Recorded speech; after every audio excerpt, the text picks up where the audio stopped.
Jules, it's that time. It's the Elite Eight. See, March Madness, Elite Eight. What could go wrong there?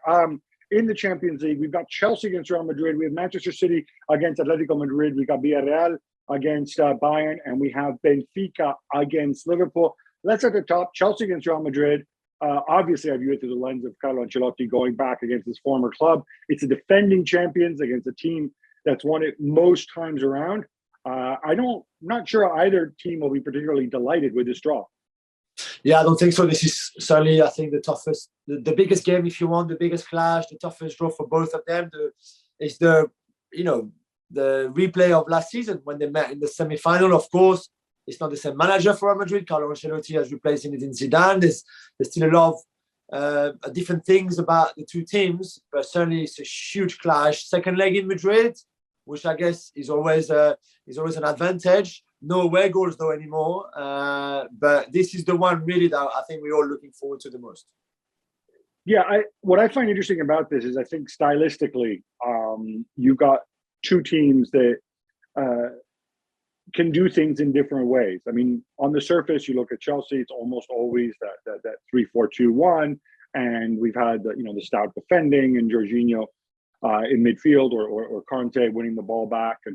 But it looks to me like of these two sides going forward, Real Madrid right now, for better or worse, have more of an identity, more of a flexibility, perhaps not as good defensively, perhaps not as molded a team, and obviously without the experience of being defending champions. Yeah, that's right. But if you compare especially a bit with last season, but Sergio Ramos was not fully fit, let's put it that way, last season. They've got Alaba back.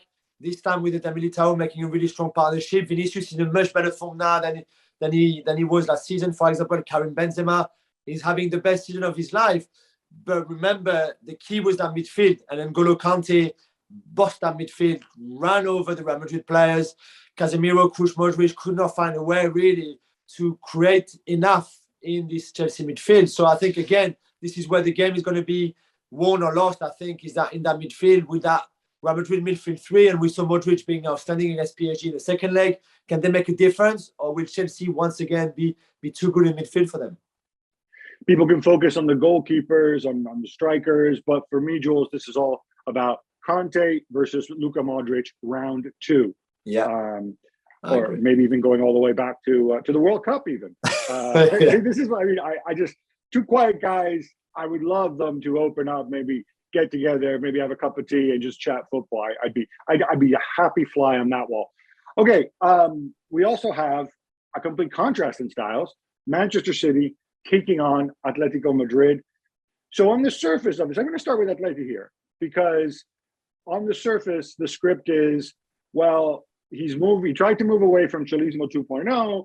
He got a bunch of different players. He tried to play in different ways.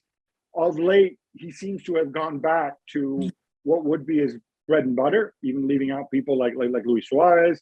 Griezmann started the last game, but he's been kind of in and out. The three defensive midfielders. I mean, is kind of this return to Atleti basics? Is this the key to getting past Manchester City?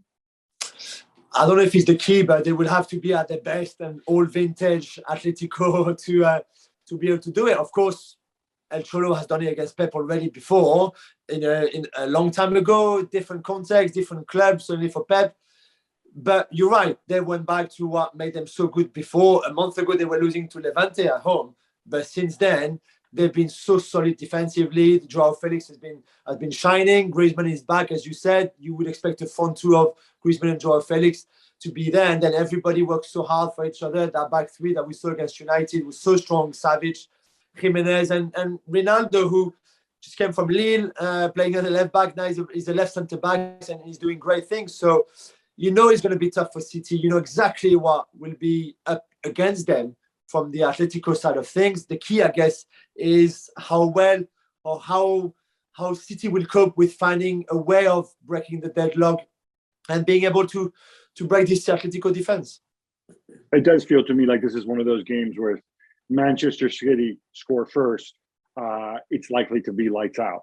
It's difficult for Atleti to get back into the game. Equally, we've seen Pep do this, as great as he is, and I'm not one of the people who faults him for this. That whole overthinking thing hey, what if I do something original here? Maybe, only play one central defender to go and psych him out. He's not going to do that, is he? Surely not. Sure. No, Usually he waits the... a little bit longer.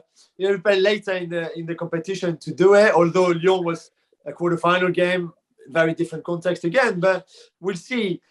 You would think that they have maybe enough certainties, but we thought that before the final last season. The key thing up here as well, maybe, is those two games against Atletico, home and away, come on each side of the City-Liverpool game in the Champions League. So how do you deal with that, those 8 days where you play Atletico, Liverpool, and then Atletico again, home, and then away? It would be fascinating to see what Pep does. Do you keep the same team all along? Do you make some changes? What do you prioritize? If you have to prioritize something, it's going to be 8 incredible days. I completely agree, and this is going to be a factor in this tie for Atleti as well. Of course, trying to hang on to that top 4 spot. But they play Mallorca in between. It's not really. No. I take your point there, but I mean, for Chelsea and Real Madrid, this is the ultimate priority. Atleti and City certainly have a difference there. Let's move on. Bayern against Villarreal. Rumors of Bayern's demise, I think, are somewhat exaggerated. Although, of course, Borussia Dortmund, breathing down their necks behind them, cutting the lead in the Bundesliga, obviously getting kind of that mini scare in the first leg against Salzburg. I would imagine for all of Unai Emery's voodoo knockout cup type magic, for the fact that Gerard Moreno's back, all this stuff. I mean, Bayern are overwhelming favorites here, yeah? Yeah, I agree with you massively, I think. Again, let's not take anything away from Villarreal and how well they've done so far, especially the Juventus tie. But I think Bayern are a step higher. Again, yes, you're right. At times, what Nagelsmann is trying to do with the back three and then putting all that front five together has looked a little bit wobbly. Defensively, they maybe haven't been as efficient going forward than they used to. A lot of chances created, but maybe not the finishing that they would have wanted. Certainly, the expected goals is very often much higher than how many goals they actually scored. But they are a fantastic team, and I do think that they would be too good for Villarreal anyway. Yeah, I agree with you. I wonder if sometimes Emery does this. You expect that the script says, okay, Villarreal to shut up shop, be defensively dense, as he likes to say, which basically means pack the box, try to nick something here or there. I wonder if maybe he doesn't try to exploit maybe some of the space behind the wingbacks if he's forced to play the sort of wingbacks he's played, when he plays Coleman or Sane or Gnabry out there. But clearly Bayern favorites. And finally, we've saved the best for last. Benfica against Liverpool. Look, a lot of people out there, the conventional wisdom, Liverpool and City are the two best sides in the competition. That's what many people argue. They're kept apart, setting up a potential final. But Liverpool need to get past Benfica first. Yeah, and they will. Listen, I mean, no disrespect to Benfica, and they did great in Amsterdam against Ajax, and Darwin Núñez is your boy, and you love him, and he's great, and he's the next Cavani, no problem. This is Liverpool, second leg at home. This is the dream. This is really the dream draw, and they won't take anything lightly or anything for granted. Jurgen Klopp and his players, but this is the draw that everybody wanted. Chelsea, Real Madrid, Atletico, City, everybody, Bayern, everybody wanted Benfica with second leg at home. So they've got it now. We saw against Inter that even at home, at times, they could struggle, but this Benfica team is no Inter Milan. So I fully expect Liverpool to maybe not easily go past them, but quite comfortably still. Yeah, well, we saw that Trent Alexander-Arnold, we thought about maybe injuries, these things could come up. We're talking hamstring now. We don't know. Obviously, he'll be fit for this clash. I just think the qualitative gap right now is so big, and Liverpool have so much experience in the Champions League. It's very rare that you see a Liverpool side lose their cool.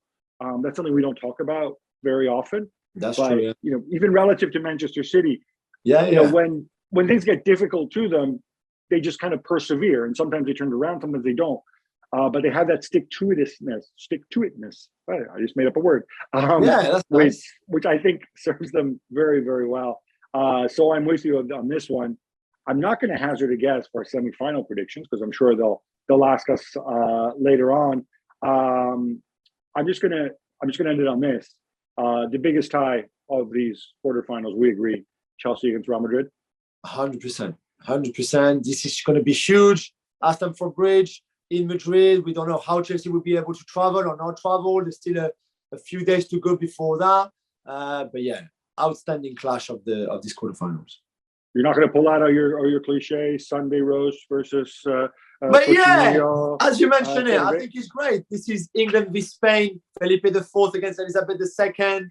You know, bullfighting against darts, tapas against Sunday roast. But you know, let's go. Let's go to Madrid together. Enjoy the sunshine. Well, thank you very much for watching ESPN on YouTube. For more sports highlights and analysis, be sure to download the ESPN app. And for live streaming, premium content, and let's not forget as well, ESPN FC 7 days a week. Subscribe to ESPN Plus.